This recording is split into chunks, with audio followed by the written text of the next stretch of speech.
This program is brought to you by Emory University. I'm Professor Robin Lever. At the moment, I'm somewhat retired, but I'm attached to the Yale Institute of Sacred Music, and I've been interested in hymnody, hymnology, psalmody for a long time. And I've been coming here to Emory for quite a long time too. Methodism began as a movement within the Church of England, not without resistance, of course. And one of the things about the Methodist movement was the singing of hymns. In the Church of England as a whole, hymn singing was thought to be illegal. It was thought to be that only psalms were possible for congregational song, and so there was a great resistance to hymn singing. No, you can't do this because it's illegal.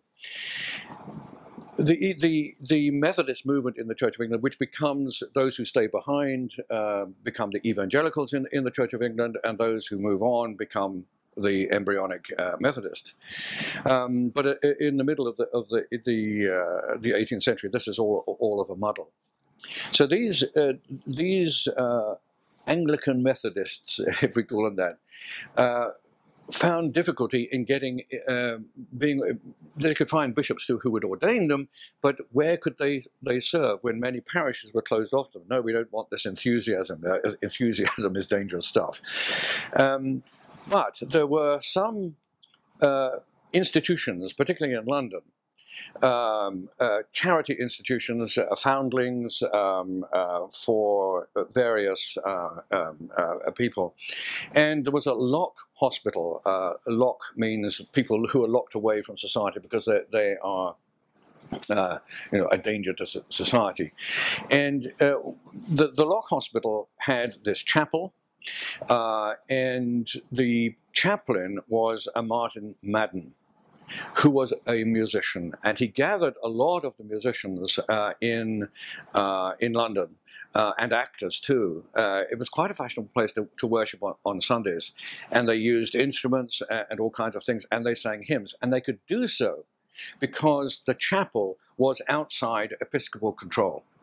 It was an independent thing, and so Martin Madan creates 1760 a psalm book. And then in around the same time, he produces a tune book, which we have here, a collection of psalm and hymn tunes never published before, published in London. And this is a presentation copy. This is a copy that the compiler, Martin Madan, he composed and he rearranged these tunes to be sung in the Lock Hospital Chapel, but of course it overflowed elsewhere. But this is a wonderful presentation copy to Charles Wesley. But it isn't the Charles Wesley you're thinking of, it's his son. Charles Wesley Jr., who was 12 when this was presented to him, and there are annotations here in the rather immature hand of the young Charles Wesley.